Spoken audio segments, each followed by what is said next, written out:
Disk drive. What year is this? Dude, I don't even use it. 1996. They were crispy skeletons, man. It was like, dude, what happened to them, man? What happened that quick? I've never seen anyone just end up as a crispy skeleton in Star Wars.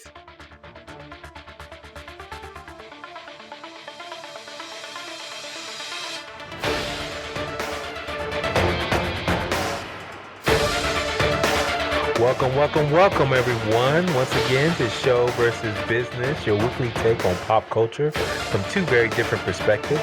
I'm your host, Theo, and on the line, I have the man himself, Mr. Benja. What is up, man? What's good, man? How you doing? Oh, I can't complain, dude. It's just one of them days, man. It's a lovely weekend. So we'll get into that in a second. But briefly, we like to give a rundown of what we're going to kind of talk about. We'll do a quick rundown on the weekly news. Obi-Wan casting, the Invincible TV show was released. And then we'll also talk a little bit about Lil Nas X and the craziness he's doing, and the WB going in different directions in the future. And then we'll finally end up with NFT, do a weekly NFT check-in as we always do, and then the Falcon and Winter Soldier updates. So that's the rundown for today. A lot to talk about, so I'm excited. So Ben, how was your week though? Did you do anything interesting or fun? Um, yeah. One thing I didn't do is fix this stupid disk drive on my computer. If you heard that, um, Disk drive. What year is this? dude, I don't even use it. 1996. I don't even use the thing, but I put a disc in it, and it was a freaking Harry Potter disc. I went back to. I don't even like Harry Potter, so sorry, but I tried to eject the disc, and it started like acting weird. So I got like some little needle pliers and had to yank the disc out. And since then, the disk drive yells at me every couple days.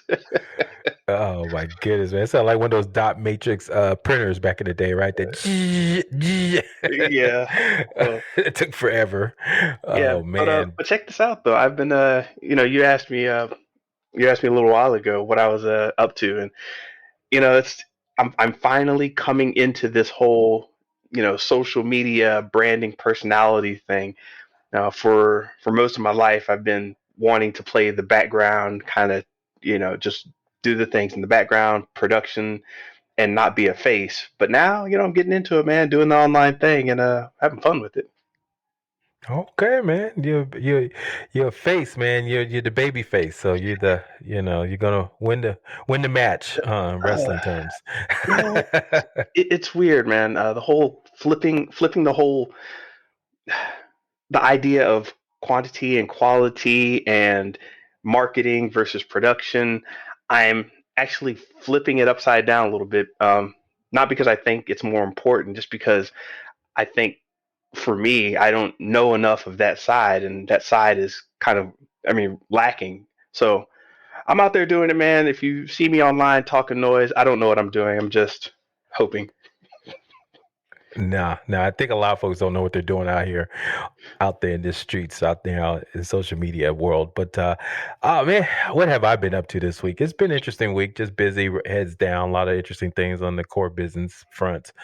As far as, I can always talk about a Disney trip. We did a Disney trip.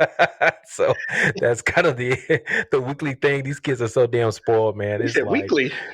oh my goodness, they're so spoiled. I literally picked up my daughter from school and she's like, "Hey, we're going to Disney." Picked her up early from on a Friday. She started crying. She's like, "I want to stay and show off my toy." I'm like, "Wait a minute, hold up. You want to stay at school as opposed to go to Disney?" I'm like, "Dude, I'm doing something What? wrong." I'm, I'm a bad parent. Homeschool. Oh my goodness. But of course, once we got on the road, she was happy. But I was like, I want to stay in school instead of go to Disney. I mean, said no kid ever. But Pioneering children. Yes, so that was kind of interesting this weekend. But I just had a good relaxing weekend, man, by the water, and it's always good to just relax a little bit and get prepared for another week as we head to Easter next weekend. So it's been good, man. Can't complain. So let's see. Anything else? So let's get into the news, man. I think it's been some interesting things going on. Well, one of the first things that came up recently, we're going to hit these up pretty quick today. Obi-Wan casting. Very interesting casting. What was the first thing that stood out from you from the cast for the Obi-Wan TV show that's set to premiere on Disney Plus soon? O'Shea Jackson Jr., boy. Better known as Ice Cube Jr. Yeah, to ice flake. I don't even know what to call a small ice cube. No shade there, no shade. I mean, dude, this dude, he's a good actor, man. Have you saw Den of Thieves? Den of Thieves. No, I haven't seen it actually. I don't know much of his work. Yeah, he was really good in that, man. He was really good. And then what else was he in that I saw? It was called was it called the Candidate? It was like it was a Seth Rogen uh movie where he was trying to get with Charlize Theron, who was the president of the United States, Hmm. and O'Shea showed up in that as well, and he was good in that. I mean, he's a really good actor. I mean, probably obviously better than his dad. Who can be a little bit one note, but he's got some range. Really impressed with his skill set, man. He's funny. He can be serious. He has like accent work in some of the movies, so All we'll right. see what he's going to do, man. He's gonna pull out a British accent for Obi-Wan. We'll see. We'll Yeah. see. I don't know, man, but it's got an interesting little cast here, and Star Wars has always been good for having fun and mixing known and unknown cast members. So yeah, should be good, man. Yeah, anybody else that was interesting you saw? I mean, it looks like the couple of the cast members who previously played Uncle Ben and Aunt man, what it looks like they're going to be back in the fold. So I thought that was interesting. And I got to pull up the actor's name again, but he's been around for a minute. He's been in a bunch of other stuff. Matter of fact, he was in Bright with Will Smith. He played the org. Oh God. Yeah, if I pull up his name real quick, but yeah, so he's coming back to reprise that role as Uncle Owen, the the Mm. the the the, the uncle that did not last long, unfortunately, in Star Wars lore. He came back. Well, let's relive this classic scene. They were cool, pulling, doing the milk, and reminded Luke, stay focused as a farmer. Luke went away, came back. They were crispy skeletons, man. It was like, dude, what happened to them, man? What happened that quick? I've never seen anyone just end up as a crispy skeleton in Star Wars. Dude, that's one of the greatest scenes of like I've never seen that type of just burnt skeleton smoldering and face down like I'm still burning. He's just got this expression on oh man, no one's done it like that in a while. And then they cut back to Luke's face and he's like, oh man. Dude, man, that was like, oh man, I feel for it. It was one of those scenes where, at time you just like, okay, I get it. That's like part of the hero's journey, right? He's gotta uh reject the journey first, and there's got to be a pull to home, but then it's got to be something that severs that connection to home. But dude, that was harsh, man. I mean, literally smoldering skeletons, like you said, face down. It's like, dude, are they still burning? I mean, did this just recently happen? So just like they went all in, man. It was, I mean, George Lucas, God bless him, dude. He goes all in on his story tropes. Oh man, so yeah, so I think we're excited. Are we excited about it? Yeah, quick, yeah, thumbs up, thumbs down. Um, I'm excited about all Star Wars, man. Star Wars is like pizza to me. I mean, I got my TLJ is like Hawaiian pizza with anchovies on it at the same time, but it's still pizza, right? So Hmm. it's Yeah, all good to me.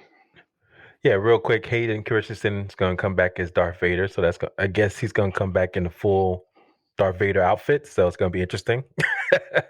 um, Joel Edgerton. That's the gentleman I was talking about that played Uncle Owen. He's been around, great actor, and a lot of different things. Um, who else? Sung Kang from the Fast and Furious series. He's coming, so that's going to be interesting. So yeah, they got a lot of great folks coming in this show. Benny Safdie. Do you know who that is? Benny Safdie. No, no. The Safdie brothers, man, they're like the up and coming directors. They did Uncut with Adam Sandler. I don't know if you saw that last year No, they or don't. 2019. No, my mind went to BET Uncut, and this is not that. It's a family show, man.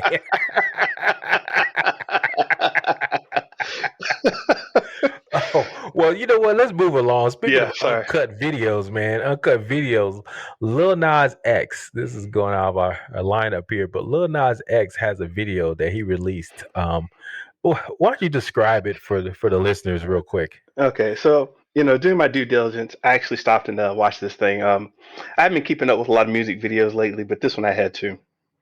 So, real quick rundown of the whole video. Lil Nas X in some heavenly type of place, uh, naked in like shimmery scales, and alien comes down, and the alien is him. He makes out with the alien himself, um, and they both start dancing around. Um, Fast forward a little bit, he jumps on a stripper pole and stripper poles his way down into hell, and starts giving the Satan figure a lap dance. Um, and and then at the end, he snaps Satan's neck, and he's like, yeah, he's kind of like, yeah, heaven or hell, it's all about me or something. It's a complex video, and I'm really reducing it there. But the visuals that came out of this, and the meanings and the lyrics, has got it. The internet's on fire now because of this. It's out of control. Well, from a marketing play, bravo to him. I mean, he literally stopped the internet with that. Also, I think he was selling something too. He had some shoes that Hmm. had the Nike logo on it, and they said it was real blood. It had the satanic pentagram, and it was a lot of other stuff in there, and those sold out like within minutes. So, Yeah. look, bravo to him from a marketing standpoint. I mean, it's just brilliant how he stopped the internet. From a soul standpoint, not too sure about that one, especially with Easter just around the corner.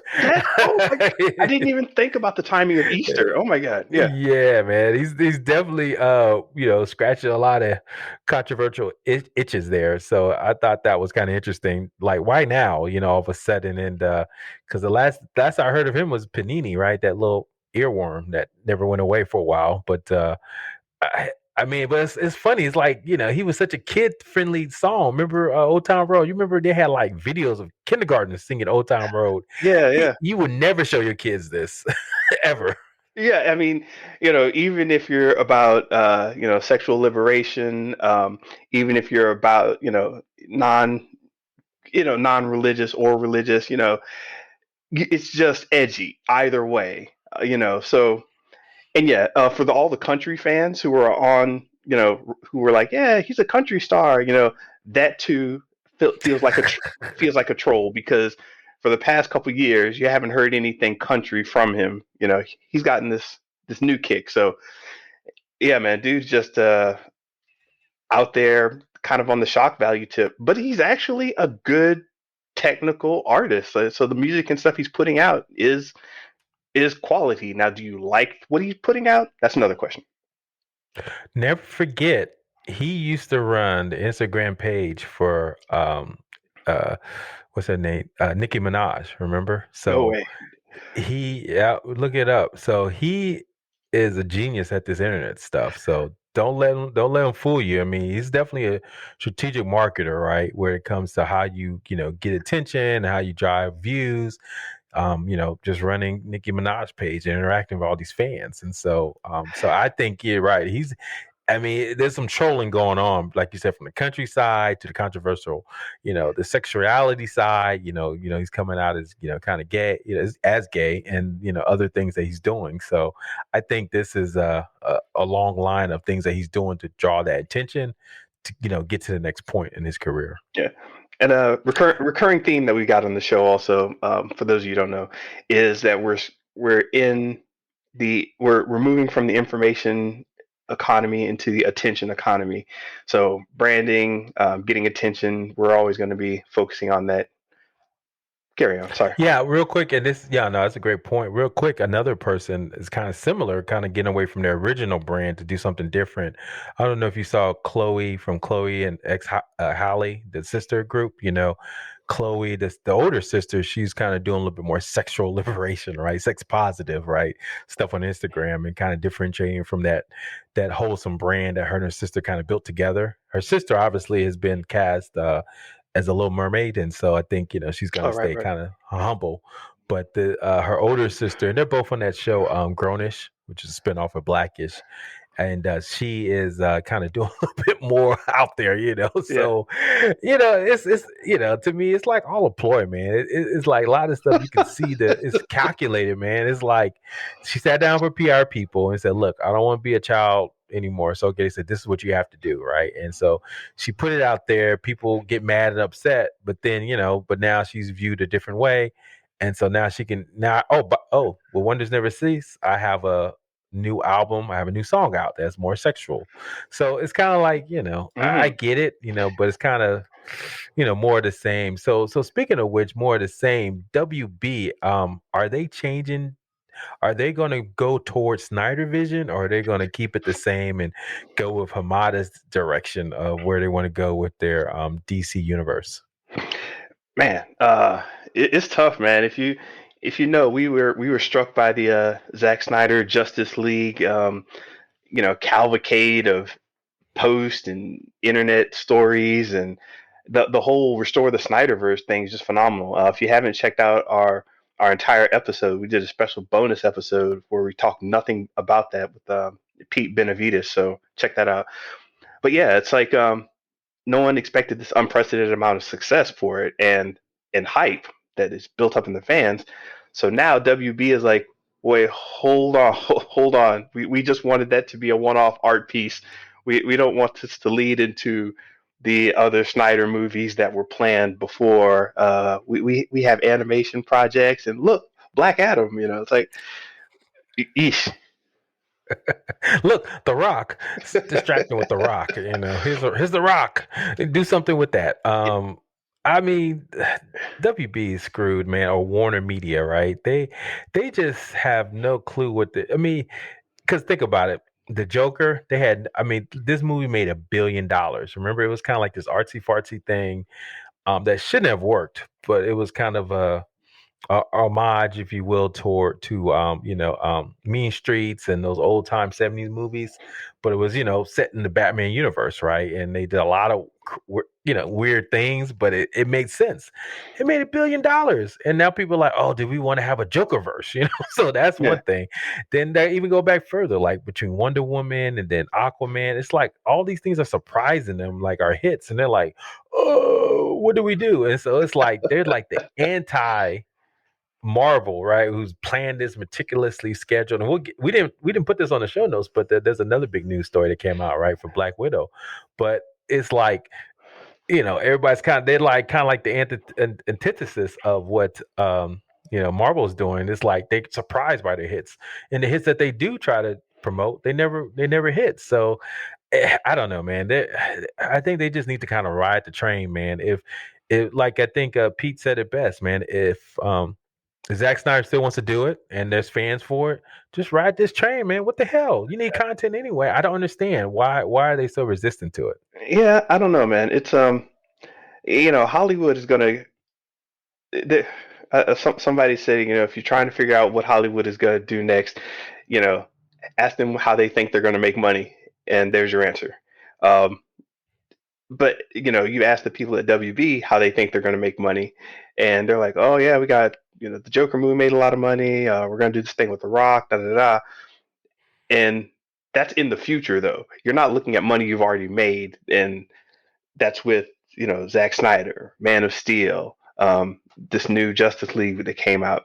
You know, his influence was clearly stamped on the whole Aquaman, the first Wonder Woman, him and his wife had production credits on s- most of those, I believe, I mean, I at think some they point. cast both Gal Gadot and Momoa, right? I think they had a hand in casting them, so of course they were going to be producer credits. So, Yeah, so I get it. I mean, but look, I watched it the second time. I mean, it's okay movie. It's long, obviously, but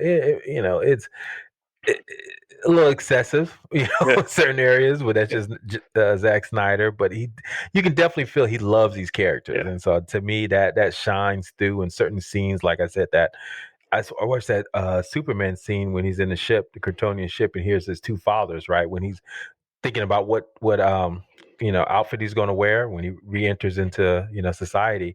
That's a powerful scene, right? The whole yeah. Wonder Woman first scene, that's powerful. So he's good at certain things like that. Just got to get reined in, man. He may need like a second person behind the scenes that kind of is like, Zach, you don't need to show that hero shot, for the 100th time. Maybe do a little something simpler, Yeah. so I don't know, man. I don't know. So So verdict. What do you think?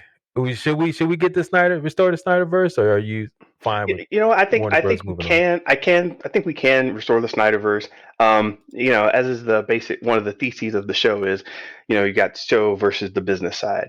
Zack Snyder is clearly the show side, but Warner Brothers has this ability to put things out, and they understand the business side, but I don't think they understand Snyder. If they could marry those two and get into one big role, um, you know, you look at Marvel, they've got their creatives who they go to. It's like we're going to go to Favreau if we need, we're going to go to Filoni, we're going to go to, Feige knows what's up in terms of just understanding comics.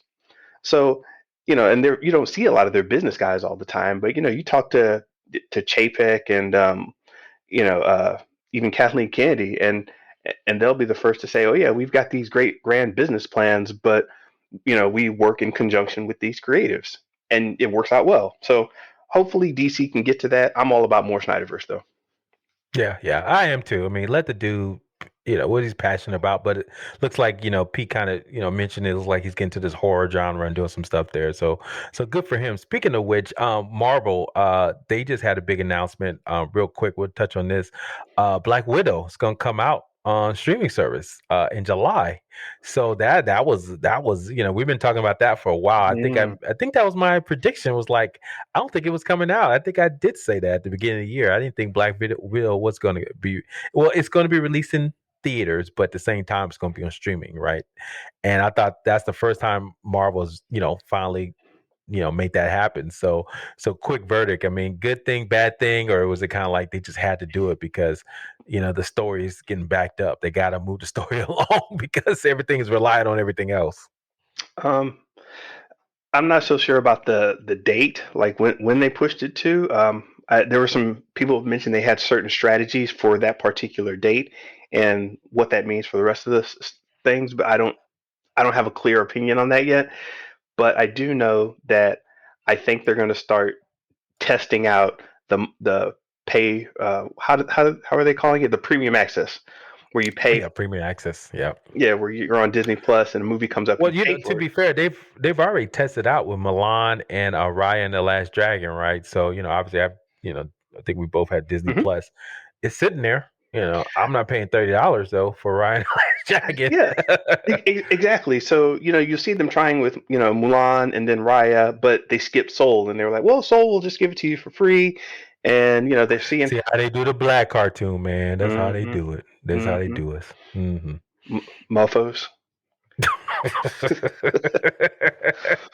Uh, So, are you excited though? Yeah, you can sit at home and watch your Black Widow. um, it's I'm not saying it's going to be bad or anything. It's just it really wasn't on my radar before. So I don't know that there's anything inherent in Black Widow's story that any of the movies has made me really want to say, oh, I need to see her story play out. So Hmm. it's kind of like a big question mark for me. So unless they reveal something that I need to know about, I'm kind of just like, I don't know. Tony Stark is coming back. Watch, that's my prediction. Yeah, I said it here first. It's gonna be the end scene, cut scene. They're gonna see a hand coming from the ground. It's a robot hand. His AI is alive, and so that's how he's coming back. Tony Stark is back, baby. I'll buy it. I suppose I have a journalistic, my journalistic integrity is on the line, so I'll go ahead and buy it and be there to report everything. I love it. Journalists, I love it. Speaking of journalists, it was a big stretch right here, but Yeah. so speaking of, artists and creatives and what they're doing, I think one of the biggest creatives or at least in the last, 20 years or so has been Robert Kirkman. And for those that don't know, he was the one that created the behemoth that is The Walking Dead. Has been on airways for what, 11 or so seasons. And so he also created a little comic book called Invincible. What's so funny? Man, Walking Dead, man, it's tired right now. They should just go ahead and take a seat. They've been walking too long. Well, so this is gonna get into it, but do you know the premise of Walking Dead, the comic? Have you read the comic book at all, or have you I looked at started it? reading the comic, and then I bought the big trade paperback comics, and then I was getting into it. I was like, yeah, this is cool. But then I moved, and I packed up a lot of stuff and sold some stuff, left some stuff at my brother's house, um, and then yeah, the Walking Dead books came up missing. I don't know where they're at right now. So I didn't get far into it. Yeah, I have. Yeah, same here. I think I got to the point where spoiler alert, I guess, Rick, there's something happened to the main character, one of his appendages, let's just say that. He ended up losing it. So, but yeah, I agree. The premise of it, I also collected a couple of the graphic novels, got into it. Premise was that he wanted to create a zombie, universe that just never ended, right? That was his whole premise. Uh, But eventually, yeah, because usually you watch a zombie movie and they ended. You didn't, either the characters lived on, they moved on. But he's like, look, if it's a true zombie apocalypse, you don't care how it began and it will never end. So, and I think that's how he ended it too. I don't think they really had a cure for it at the very end. I have to look it up. But anyway, make a long story short, it's still on the airways. Came from a comic book. Likewise, he has another TV show that came from comic book called Invincible. So the first 3 episodes just premiered on Amazon Prime on Friday of last week. And so, two questions for you briefly. Do you like the show, and how does that compare to the comic book if you read it? have not read the comic book. Um, this is full disclosure disclaimer here. Um, I didn't check it out just because of the art style. I was like, this looks kind of corny. I'm not rocking with it just because of how it looks. And it probably wasn't that bad of a mental thought. I was just like, okay, I've got other stuff to check out first. So I never got around to it. But I started watching it on Amazon, and bravo. I mean, yeah, it's good stuff. Yeah. Okay. No. So in anticipation, I went ahead and just downloaded the comic books of Amazon.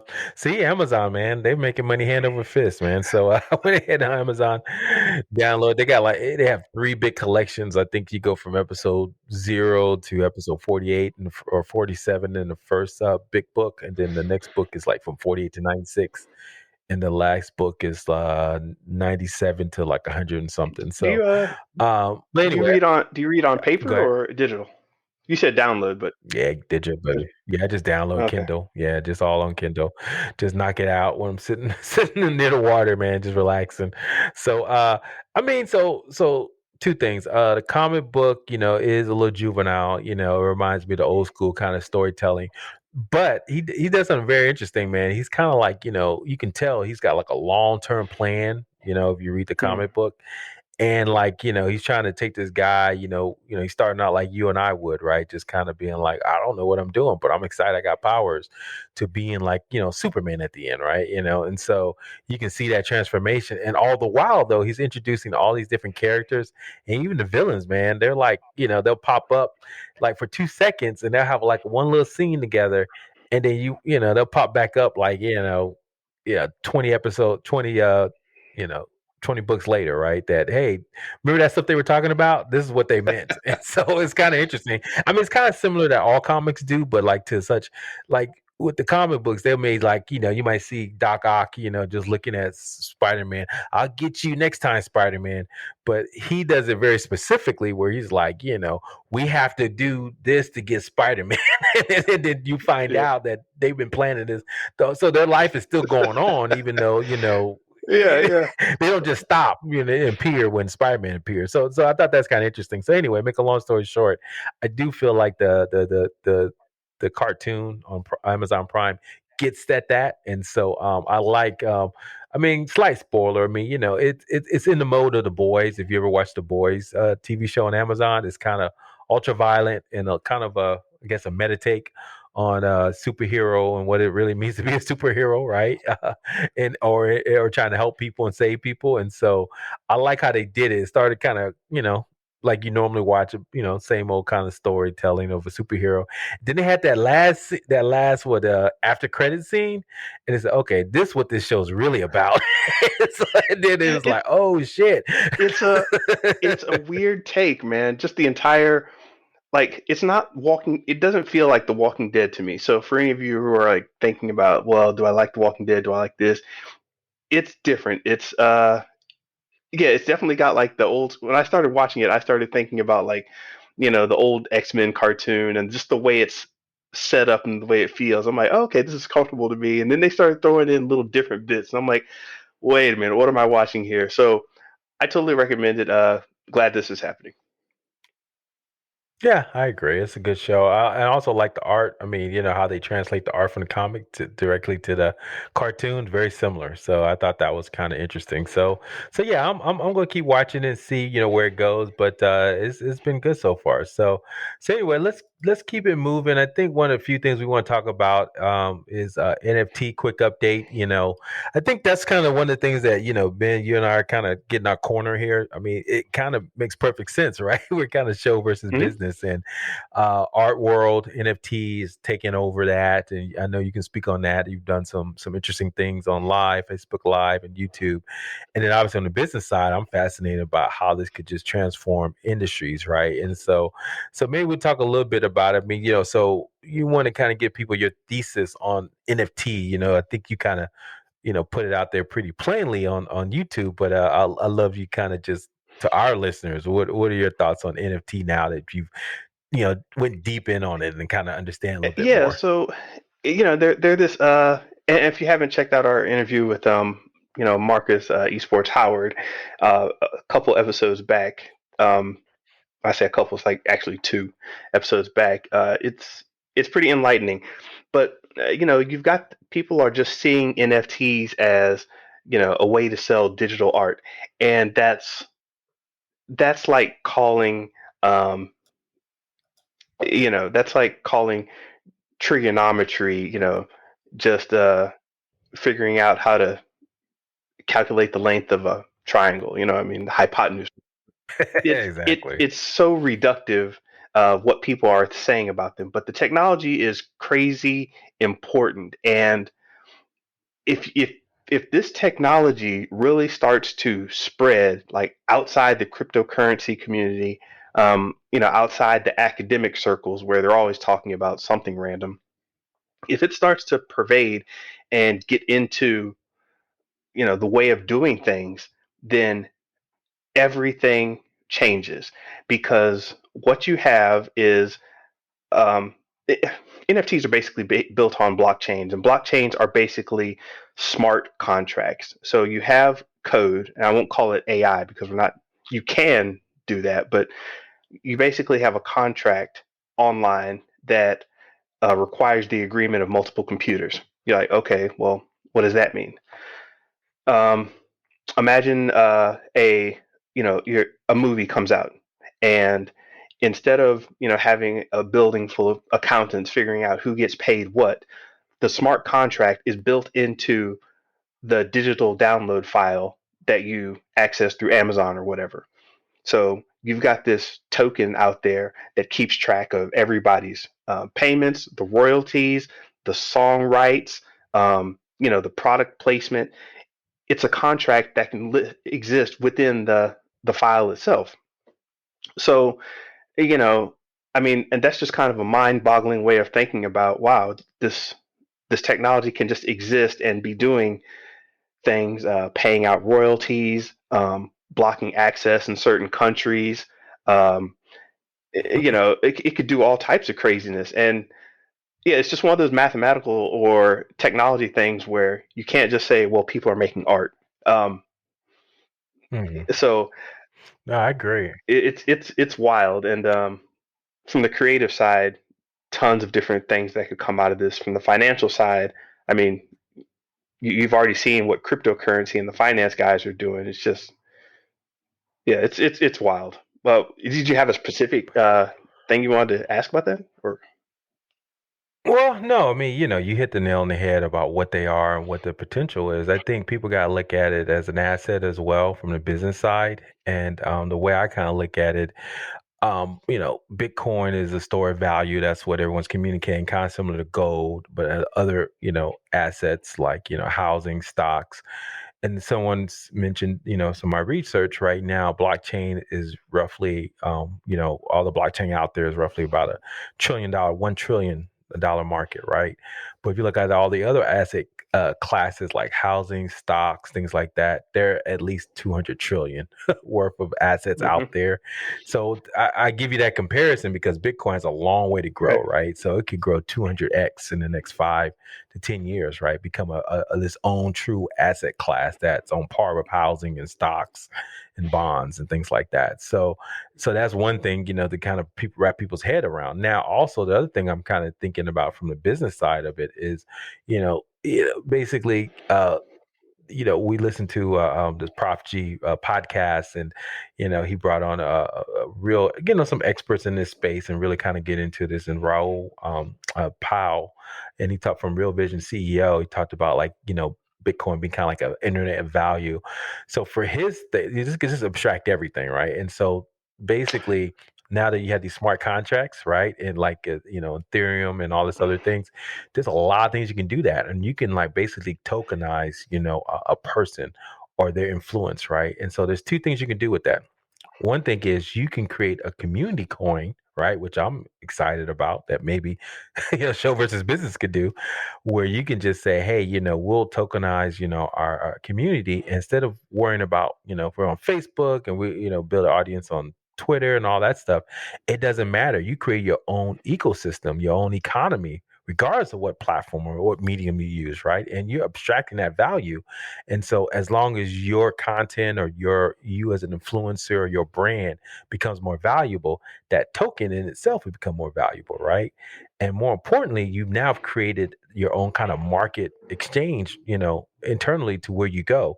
So wherever you go to any new platforms or whatever, your followers will go with you, because now they can exchange these tokens, and these tokens can be worth more or less depending on how well you're doing in your brand. And to me, that opened my eyes to like, everybody has to be an influencer, right? Yeah, Because think about it, you now can create your own economies that's independent of social media, because now you have your fans. And it goes back to that conversation you and I had a couple of weeks ago, where we talked about, you don't need just 1,000 raving fans, you like Tim Ferriss and his ilk have communicated, but you maybe just need 100 fans. But now you have this token in the mix. Now these 100 fans are monetizing their fandom with you, right? Not only to get access, but also to exchange. So let's say we have a token that has rights to VIP access to us, right? And so now they can say, okay, I can go to see, Ben and Theo talk about, NFTs live, or I can sell that token to someone else who may find that more valuable and pay me a premium, right, to access that token.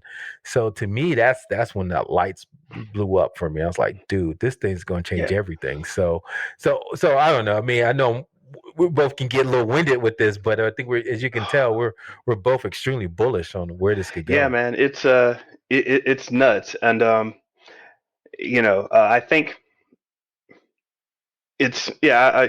I was about to start into something that was going to be an hour long discussion, but it's it's huge. Get at me in the comments. Maybe I'll probably make another video on some other aspect of it.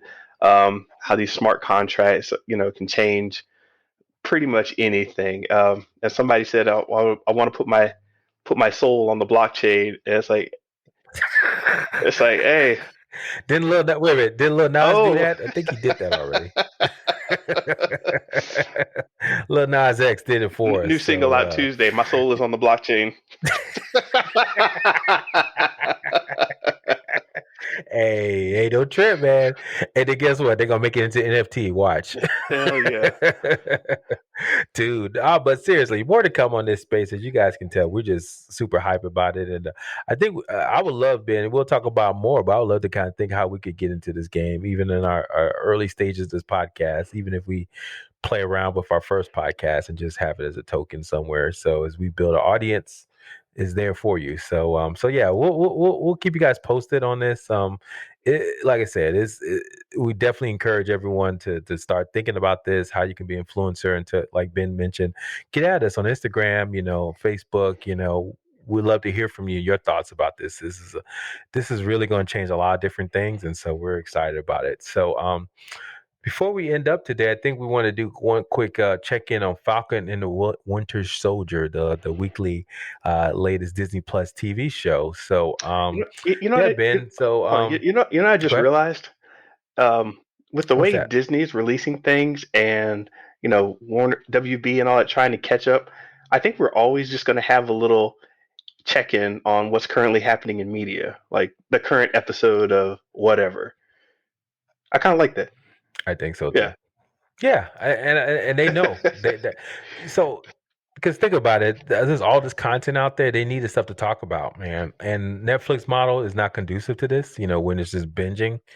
And then also during the pandemic, there was just a lot of stuff to talk about. So I agree, man. I think the media is going to condition us to just watch stuff together, and then we're going to just It talk it, about it it and have a million pieces about it. amazingly, it all of this always takes me back to how Marvel is taking the comic book industry that we used to have in like the paper comics and the comic book stores and transferring it into digital media. Um, so Hmm. I was always just been watching this, and now I'm like, wow, I used to have to go to the comic shop every week because I didn't want to miss the Wolverine continuation, Superman and the Triangle numbers. I didn't want to miss. You hear the Triangle numbers? Yeah, Yeah. of course. So Yeah. it was always just a weekly thing where they got you in, like, oh, you got to be here next week. This new saga starting. I'm like, hey, I'm just finishing the last saga, but it's like it's perpetual, baby, never ending. Never end. There's always an act two, Yeah. baby. Always an All right. act two. Yeah. So Falcon and Winter Soldier. Go ahead. Go ahead. No, good one. So Falcon Winter Soldier was a good episode. I think this one, I guess we'll have some spoilers. I mean, look, I don't, look, if you haven't seen it by now, please stop now. But we're gonna get into it, so it can be free, so we can talk about these things. I think for me, I thought it was interesting. The Falcon and Winter Soldier, high level overview. They did introduction to John Walker, the new Cap. And so, we can definitely talk a little bit about that and who that guy is. But I thought it was interesting. Quick reunion. I mean, look, the whole episode was them apart. And then I thought it was going to be like 2 episodes before they got together. Literally, Bucky just showed up on the hangar and said, hey, Sam, let's get together. And I was like, dude, they wasted no time to get them together, which I thought was good. And so they teamed up to go against the new enemy, the Flag Smashers. John Walker and Battlestar, his sidekick, showed up to kind of help them, but obviously Falcon and the Winter Soldier rejected their efforts, and that's when I think the Winter Soldier kind of insinuated there was another person that needs to talk to kind of understand, you know, what this. So the Flag Smashers, they basically were super soldiers, right? And so that is the mystery, right? How these guys so strong, and so that's when they was introduced to Isaiah Bradley, who was a black serviceman who was actually injected with super serum for the soldier serum, and that became interesting. We'll talk about that in a second. Then fun, ensued. They went to therapy. The Falcon and Winter Soldier, kind of hash out their differences. And then I think they said, hey, we need to go get more information. So let's go to Baron Zemo. And that was the end of the episode. So that's just a quick recap. I'm sure everybody kind of saw that. But I mean, two things I guess we can cover. Did you have any thoughts on John Walker, the new Cap, real quick? No cap, you mean? Yeah. So I like the way they're playing all of these different characters. Um, you've got this John Walker, the no cap character. You've got his sidekick. That's they're neither of them are super soldiered, but they're really talented, and there may be some hidden backstory to that because the way this John Walker character was just throwing around Cap Shield, it was like, you're sure he's not juiced up on anything? And they almost push it to the extent where you're like, He's got that clear, man. He's on that clear dude with A-Rod. yeah. So between that, Nemo, the Flag Smashers, having super soldier stuff, that they're playing a lot of different characters in there against each other. I think that's very and they're doing it pretty slickly. I mean, it's pretty slick how they're just bouncing back and forth between story elements and locations, and you're not really questioning it. Like, wait a minute, why are they here, or how is this going? It's all flowing very well. So, as basic as a story as this kind of feels, it's it's pretty solidly constructed. Not like amazing, like oh my god, I don't believe they did that, but it's solid. Yeah, I agree. I mean, John Walker as a character, played by the son of Goldie Hawn and Kurt Russell. I don't know if you knew that. So he's Mm, a double Hollywood yeah, spawn. Yeah, Ryan Russell, and so he's he's been around for a minute, a few different things. I like him. So he's playing John Walker. The character in the comic books, I guess he shows up every now and then. But he's always got some issues. He's not Captain America, but okay, well, he tries his best as U.S. agent, that kind of thing. I think that's his whole yeah. MO, right? I mean, I don't know too much about it. I don't know if you have any insight on the character Yeah, himself. yeah, I do. And I want to say this. I've come to the point where if you're talking comics lore, that's not a spoiler because I Okay. think if you're just like talking about whatever property and you're like, well, actually in the books, blah blah blah happens. It's like, okay, sure. Um, Okay, know it all. exactly, you're that guy. Well, Literally, wait, real quick. Literally, I mean, when John Walker got introduced at the end of the first episode, my mother and my wife both turned to me like, "Who is that?" I have no idea. like I have some secret knowledge because I know some comic book items here and there, yeah, but I get it, because they're right. Everything they show in these shows, they exist somewhere in the comic yeah, books. So it's like if you know it. I don't Has the Flag Smashers ever appeared? I'm sure they yeah, have, right? In the comic books. Okay, so see, anything you see on these shows, Kevin Feige and his crew, they're digging them So, crates, man. They digging them so the crates. question is exactly how is it going to play out in this particular series or movie or show or whatever? Um, so yeah, as you said, the guy's name is he's U.S. agent. Let's take it back to the whole Winter Soldier story. When they tried to do Captain America, when they made Captain America basically with the super soldier serum, their plan, if you remember from the movie, was to make a whole series of super soldiers, and they wanted to test it out on this guy who had a lot of heart and set the program right. But of course, there was a bunch of subterfuge and skullduggery and all that, and people, things explode. Things explode. Yeah, Machinations. machinations, baby. I just like saying skullduggery because of the No Limit guy. Can you feel me? All right. Yeah. So there's a whole bunch of of that espionage type of story going on with the whole super soldier serum from the beginning. The plans got lost. The doctors got killed. The samples were stolen. Um, the files, the data files were copied, but nobody ever found where they went. So for all this time, they've been trying to recreate it. If you remember from the Winter Soldier story, they found out that the Winter Soldier and a group of his friends were also variations of that same program. And if you've got these two characters, Captain America and the Winter Soldier, you know how dangerous this whole path can be. So what they really didn't talk much about is, well, what happened to the rest of America's involvement with this program. That's where this Isaiah Bradley, this old guy, comes from, and that's where U.S. agent comes from. These are guys who aren't just random guys. they're connected to the original super soldier serum program. Um, and in fact, Isaiah Bradley, he was like one of those. It was pretty bad what they did to him and his crew. There was like a Tuskegee level kind of testing that they did on a bunch of black soldiers, and that's why Isaiah Bradley's got this whole angry old man kind of look to him, because motherfucker's an angry old man, and rightfully so. And yeah, they played it nicely. I mean, I don't know. Did you think not knowing those characters, how did that come across to you? No, no. Just to finish up with John Walker real quick. Yeah, but I think because there's a lot to unpack on the Bradley thing, right? The Isaiah Bradley, because this is a huge thing we want to unpack.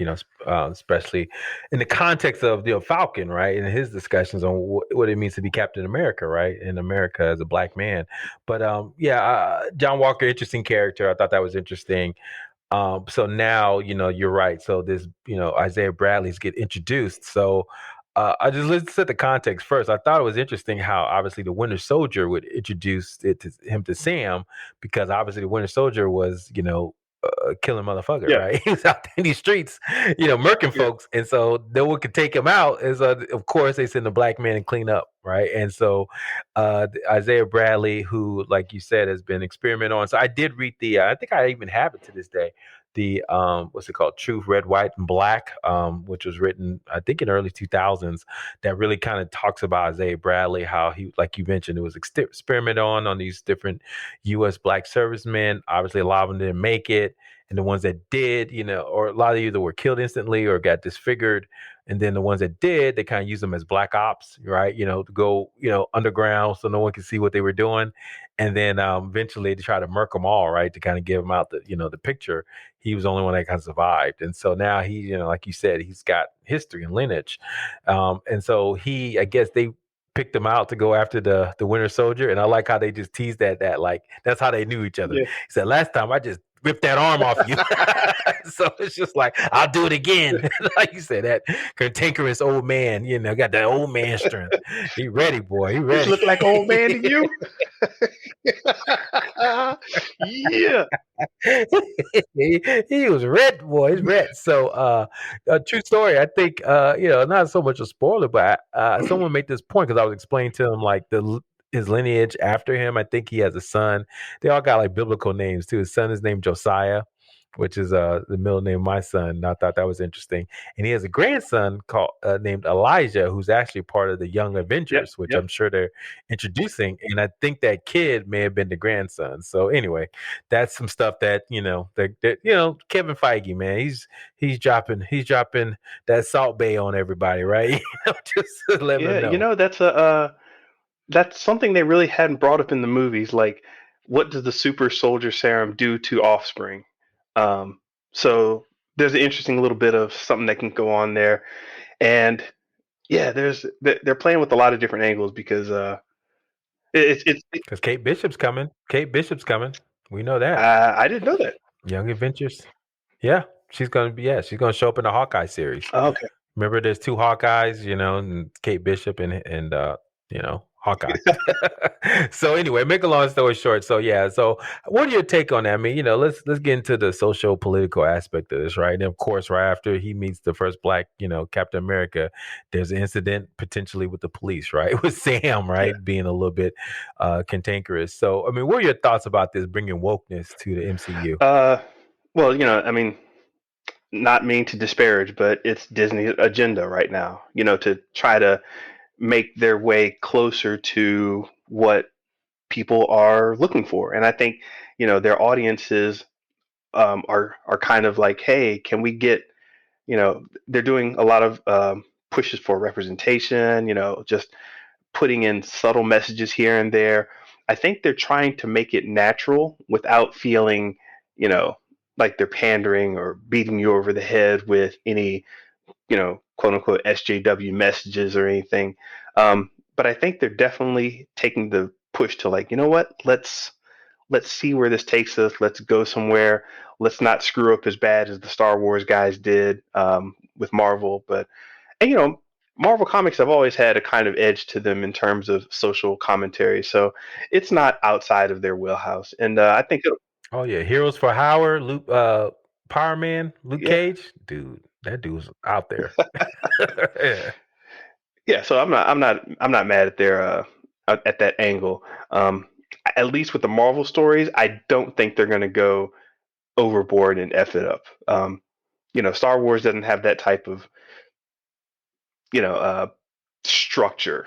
I mean, you've got aliens and everything, but it's still it doesn't have the type of social structure that was built into the comics. That's what I'm getting at. Yeah, they tried. I mean, the whole scene at the casino with Rose and Yeah, Finn, the whole like, oh, they just want to be free, and all this other stuff. And so, the whole, economic disparity, they're trying to highlight that because usually it's always about like, the evil empire, the Nazis versus, the downtrodden, repel. That was just Star Wars, right? But then they try to throw in a little economic spin on yeah. there with the casino. Well, So yeah, I thought that and, was, they did that heavy mm, with Solo, and I thought it was. I that's actually true. liked Solo, so I thought it was going along well until the same character actually who played the leader of the Flag Smashers, what's her face, Enfy's Nest in Solo. She like pulls off her mask and it's like, "Hi, I'm a mixed race, freckled somebody from the future, and I'm in Star Wars." And everybody who took their mask off was like, you know, non-white male kind of character. It just seemed like such a forced shot, and I was like, Mhm. "Oh God, you had it, you had it, you had it," and you dropped it. But Oh, I know what you yeah, mean. Yeah, I know what you mean at the end. Yeah, to show that Solo's a good yeah, guy. He's trying to do it for the cause, for the yeah. cause. And But no, interestingly enough, that same character that played in Solo is showing up as the head of the head of the Flag Smasher super soldier knockoffs. So I don't. yeah, yeah. So yeah, it's gonna be interesting, man. So anything else? Any other takes on the Falcon and Winter Soldier before we end up? You know what? I'm digging it, man. I think it's funny. They mentioned you've got your pillars of the aliens. What was it? Aliens, wizards, and what else? Yeah, I forgot. It was another A though. It's gonna come to me. Golly, I can't remember now. Yeah. But yeah, What's funny? the big Yeah, you three. got the big three. Yeah, aliens, blank, and wizards.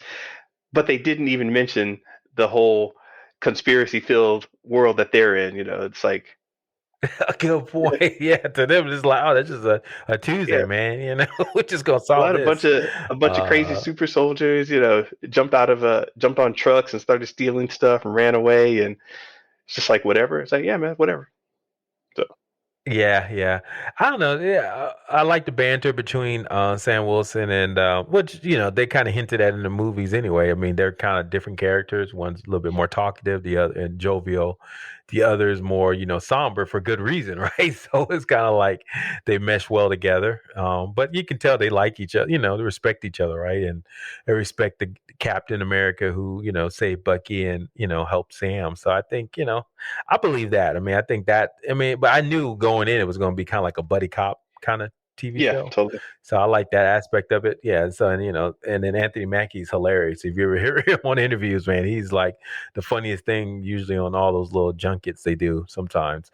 So, but his character sucks sometimes because he's been kicked. His butt been kicked by Ant-Man. So he's got he's got to get a little tougher, man. So hopefully, if you watch you seen the Falcon on the comic books, man, he's always like bulked up, dude. That dude is like huge, man. So it's kind of like I want to see that. I want to see Anthony Mackie go put some weight on, man. Get them, Yeah, get them bows out, man. So anyway, so yeah, I like that. And then, like I said, there's only 4 more episodes to go, so I don't know how attached we're gonna get to it. There's gonna be any big revelations, but it's a good way to pass the time. And so we'll see. I mean, my it's interesting. This is more of an acceptable type of entertainment, for my family than was WandaVision. So I thought that was kind of interesting. They're into it. They dig it. They're like, oh, what's gonna happen next? So it's kind of interesting, whereas WandaVision took a little bit more. yeah. So thinking the So crates. aside from the like, who is that? With the U.S. agent, did they have any other things they pointed out? No, it's very relatable. I mean, Sam, like I said, if you got Sam Wilson looking for a loan, I mean, to save his boat, his family business. It don't get no more relatable than that, Yeah, right? And then, so it's kind of like, I think that's what's, drawing him in. And, it's more down to earth storytelling. And then, be honest with you, like I said, the first episode, I'm really drawn into Bucky's story. I mean, how do you make amends for something you can't make amends for, right? And so, I thought that was powerful. His whole, arc with the older, Japanese men, yeah. right, and trying to make amends when he knew he could never make amends, right. And so to me, that's I think that if they keep that going, that was good. And I forgot how much of a linchpin he was in Civil War, man. I mean, that was the heart of that relationship. And even in the first movie, remember, you go back to First Avenger. I mean, they were buddies, man. I mean, that relationship, him and Chris Evans, I thought that Stan Sebastian and Chris Evans, I thought that was believable. That's my buddy, man. He's my friend. Ben, if something happened to you, man, and we were in a war and your arm ripped off, man, I'm gonna try to save you too, man. Oh, That's my buddy, man. I mean, what you want me to hey do, man, man? I want my red book back. Your red book? Which one was that? Don't read it out loud, please. Oh, okay. I know what you're talking about. Oh, anyway, man. So yeah, I think that's pretty much it, man. You got any I think we'll wrap it up here, man. Any plans for next week? No, I'm just gonna be putting out more of these clips and making little rant videos like I did with the NFT thing. Get more into doing that more often. So yeah, you get to see my mug on the screen a little more often. I love it, man. Let's get out there. Thank you for listening to Show versus Business, your weekly take on pop culture. Please subscribe to this podcast at Apple, Spotify, Stitcher, or wherever else you listen to podcasts. Please like and subscribe to our Instagram page, Show versus Business, to get exclusive behind-the-scenes takes and upcoming episodes. Talk to you next time. Finish him!